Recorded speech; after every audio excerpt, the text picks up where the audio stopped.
और माशाल्लाह मेरे जो सब्सक्राइबर्स हैं ना हमारे विलेज हांडी रोटी के, वो 1 मिलियन होने में सिर्फ 5,000 रह चुके हैं। और आप लोगों से रिक्वेस्ट है कि प्लीज़ उसको जल्द से जल्द पूरा करवा दीजिए। और माशाल्लाह देखें कितना नरम बन के हमारा केक रेडी हुआ है, आपको मेरी कटिंग से ही अंदाज़ा हो रहा होगा माशाल्लाह। और ये देखें बहुत ही स्पॉन्जी और नरम माशाल्लाह। बिस्मिल्लाहिर्रहमानिर्रहीम। अस्सलाम वालेकुम व्यूअर्स, विलेज हांडी रोटी यूट्यूब चैनल पे आपको खुश आमदीद। आज मैं फिर हाज़िर हूँ एक नई और बहुत ही मज़ेदार ड्राई फ्रूट केक की रेसिपी के साथ। केक की जो रेसिपी आज मैं आपसे शेयर करने वाली हूँ, इसको मैं बगैर ओवन के और बगैर बीटर के बनाना बताऊँगी। इतने आसान तरीके से ये केक बनाना बताऊँगी कि जिसने कभी नॉर्मल जो आम कुकिंग है वो भी नहीं की, वो भी अगर इस पूरी रेसिपी को फॉलो करेगा तो इंशाल्लाह बहुत ही ज़बरदस्त केक खुद घर पे बेक करेगा, वो भी बगैर ओवन और बगैर बीटर के। वीडियो के एंड तक देखिएगा बिना स्किप किए, ताकि पूरी रेसिपी को फॉलो करते हुए आप मुझसे भी ज़्यादा बेहतरीन ये केक घर पे तैयार कर सकें। लाइक और शेयर ज़रूर कीजिएगा, चैनल पे नए हैं तो सब्सक्राइब कर लें। तो चलिए चलते हैं, ये मज़ेदार सी रेसिपी बनाना शुरू करते हैं। ये मज़ेदार ड्राई फ्रूट बनाने के लिए सबसे पहले हम मोल्ड तैयार करेंगे। उसके लिए यहाँ पे ये वाला मोल्ड मैंने ले लिया। आपके पास अगर ना हो तो आप बर्फ़ जमाने वाला जो बॉल होता है ना सिल्वर का, स्टील का, वो भी ले सकते हैं। अब इसके अंदर हमने अच्छी तरह से कुकिंग ऑयल लगा लेना है। वैसे तो इस मोल्ड में लगाने की ज़रूरत नहीं होती, लेकिन क्योंकि हमने नीचे लगाना है ड्राई फ्रूट तो वो अच्छी तरह से चिपक जाएगा, इसलिए लगा लेंगे। आप मक्खन भी लगा सकते हैं। और अब यहाँ पे मेरे पास कुछ ड्राई फ्रूट है, कोई भी आप ड्राई फ्रूट ले सकते हैं। यहाँ पे मेरे पास है काजू 1 टेबलस्पून के बराबर है, बादाम है ये भी 1 टेबलस्पून से थोड़े से ज़्यादा है, अखरोट है ये भी 1 टेबलस्पून से ज़्यादा है, और यहाँ पे मेरे पास है पिस्ते, ये भी 1 टेबलस्पून है। और इन सब को मिक्स कर लेना है इस तरीके से। मिक्स करने के बाद जो है ना वो मोल्ड में फैला लेने हैं सारे में। थोड़े से मैं बचा लूँगी, ये हम बाद में इस्तेमाल करेंगे। और अब यहाँ पे मेरे पास है टूटी फ्रूटी, ये मैं थोड़ी सी शामिल करूँगी। अगर हो तो लाजमी डालें, ना हो तो आप स्किप कर सकते हैं।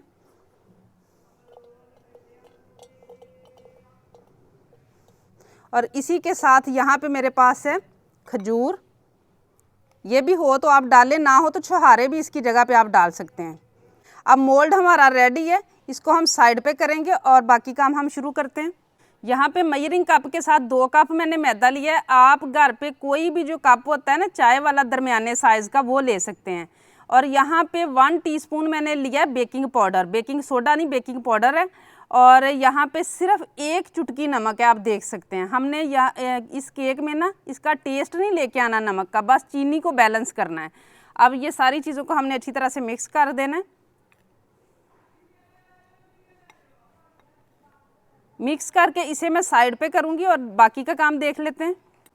अब यहाँ पे एक बड़ा सा बॉल ले लेंगे और इसमें मैं शामिल करूँगी 4 अदद अंडे। और अंडों को हमने इतना बीट करना है कि अच्छी तरह फ्लफ़ी हो जाए। कम से कम जो है ना 10 मिनट आपने बीट करना है, लेकिन अगर आपके पास बीटर है, लेकिन अगर बीटर के साथ करें तो 2 मिनट काफ़ी हैं। और अगर आपके पास बीटर भी ना हो, ये भी ना हो, तो आप मिल्क शेक वाला जो जग होता है ना उसमें डाल के 2 मिनट तक कर लें। ये वाला स्टेप बहुत अहम है आपके केक को बिल्कुल फूला हुआ और ज़बरदस्त बनाने के लिए। ये देखिए माशाल्लाह काफ़ी फ्लफ़ी हो चुका है। 10 मिनट हो गए हैं मुझे इसको बीट करते हुए। अब यहाँ पे आधा कप कुकिंग ऑयल का जो मैं इसमें शामिल करूँगी, और इसी के साथ 1 कप पिसी हुई चीनी है। जिस भी बर्तन के साथ आपने नाप लेना है ना मैदे का, उसी के साथ फिर आप सारी चीज़ें जो है ना वो माप कर लें। और अब इसके साथ भी हमने 1 मिनट 2 मिनट अच्छी तरह से बीट कर लेना है। आप चाहे तो साबुत चीनी भी इसमें शामिल कर सकते हैं, लेकिन फिर आपने इतना मिक्स करना है इस पॉइंट पे कि वो चीनी के दाने जो है ना वो अच्छी तरह से मेल्ट हो जाने चाहिए। चीनी और ऑयल को भी मिक्स करने के बाद अच्छी तरह से मैंने बीट कर लिया, ये देख सकते हैं आप माशाल्लाह। और अब इसकी अंडों की जो स्मेल होती है ना उसको दूर करने के लिए वनीला एसन है मेरे पास, चंद ड्रॉप्स मैं डालूंगी। किसी भी बेकरी से मिल जाता है, लेकिन अगर ना हो तो इसके बगैर भी केक बन जाएगा। बस ये है कि ये अंडे की स्मेल नहीं आने देता। ये बिल्कुल रेडी है। अब हम अगला स्टेप करते हैं। अब जो मैदा हमने रेडी करके रखा था, एक छन्नी ले लेनी है और छानते हुए शामिल करना है। ये वाला स्टेप भी बहुत ही अहम है। मैं कोशिश कर रही हूँ कि एक एक स्टेप जिसकी वजह से आपकी रेसिपी ख़राब हो सकती है वो आपको ज़रूर बताऊँ। इसको हमने जो है ना वो छानते जाना है और अच्छी तरह से मिक्स करते जाना है। और मिक्स करना है आपने इस तरीके से, किसी भी तरफ, जिस तरफ भी आपने शुरू कर लिया उसी तरफ करना है। और अब हाथ हल्का रखना है, बस मिक्स करना है।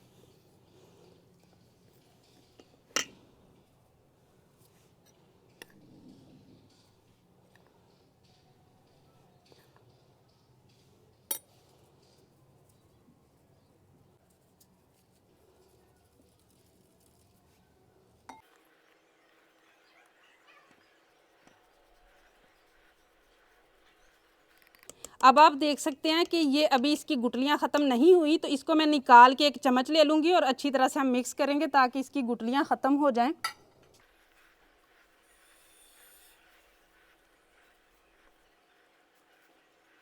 ये आप देख सकते हैं ये थोड़ा गाढ़ा है, इस तरह का हमें नहीं चाहिए। तो अब मैं थोड़ा सा यहाँ पे 1 टेबलस्पून पानी डालूँगी। आप दूध भी डाल सकते हैं।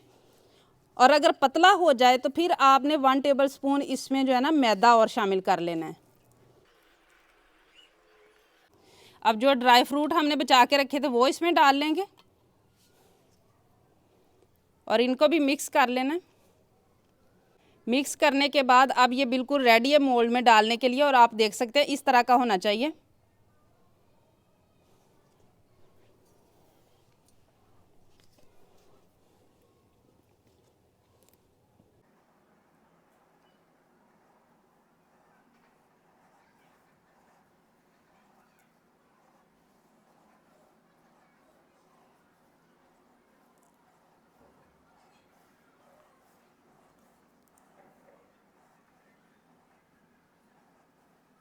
सारा मटेरियल मैंने इस मोल्ड में डाल लिया है और 1-2 मरतबा इसे टैप कर लेना। और अब ये बिल्कुल रेडी है बेक होने के लिए। ये केक हम बगैर ओवन के बना रहे हैं। तो यहाँ पे एक कढ़ाई मैंने ले ली थी जिसको मैंने 5 मिनट पहले जो है ना प्री हीट होने के लिए रख दिया था। और अंदर इसके मैंने रखा है स्टैंड। इसके अंदर रख देंगे हम केक वाला मोल्ड और ऊपर से कर देना कवर। और इसकी आग जो है ना वो जितना हम चावल रखते हैं ना दम पे, उससे थोड़ी सी ज़्यादा रखनी है। बिल्कुल आधे इंच का फ्लेम होना चाहिए। और 40 मिनट पे इसे हम चेक करेंगे।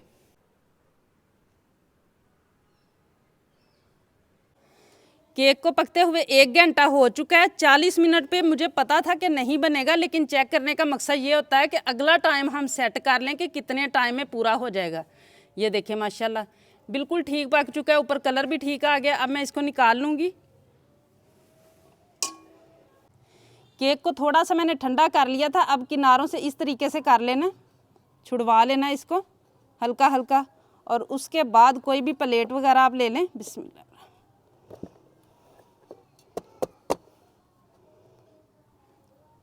और ये देखिए माशाल्लाह बेकरी से भी ज़्यादा बेहतरीन हमारा केक माशाल्लाह रेडी है। ड्राई फ्रूट केक माशाल्लाह। और बेकरीज़ में इसके ऊपर जो है ना वो जैम लगाया जाता है। आप चाहे तो जैम लगा लें, चाहे तो आप शहद लगा लें।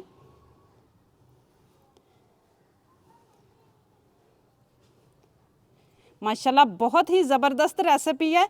इसको ज़्यादा से ज़्यादा शेयर ज़रूर कीजिएगा। आपके शेयर करने से एक तो मेरी हौसला अफजाई होती है और दूसरा ऐसी रेसिपीज़ जो है ना वो ऐसे इलाकों तक पहुंच जाती हैं जहां पे ना तो बेकरीज़ होती हैं और ना ही उन लोगों के पास इतने वसाइल होते हैं कि वो ओवन, बीटर और इस तरह की चीज़ें लेके तो ऐसी रेसिपीज़ तैयार करके अपने बच्चों को खुश कर सकें।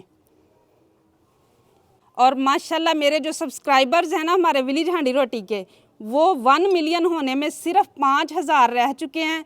और आप लोगों से रिक्वेस्ट है कि प्लीज़ उसको जल्द से जल्द पूरा करवा दीजिए। और माशाल्लाह देखें कितना नरम बन के हमारा केक रेडी हुआ है। आपको मेरी कटिंग से ही अंदाज़ा हो रहा होगा माशाल्लाह। और ये देखें बहुत ही स्पॉन्जी और नरम माशाल्लाह। उम्मीद है आज की ये रेसिपी आप लोगों को बहुत ज़्यादा पसंद आई होगी। इसे ज़्यादा से ज़्यादा शेयर करें, लाइक करें, कमेंट बॉक्स में अपनी कीमती राय का इजहार ज़रूर कीजिएगा। चैनल पे नए हैं तो सब्सक्राइब कर लें, बेल का आइकन प्रेस कर लें ताकि इसी तरह की हर अच्छी रेसिपी का नोटिफिकेशन सबसे पहले आप तक पहुंचे। अगली वीडियो तक के लिए विलेज हांडी रोटी की तरफ से अल्लाह हाफिज़।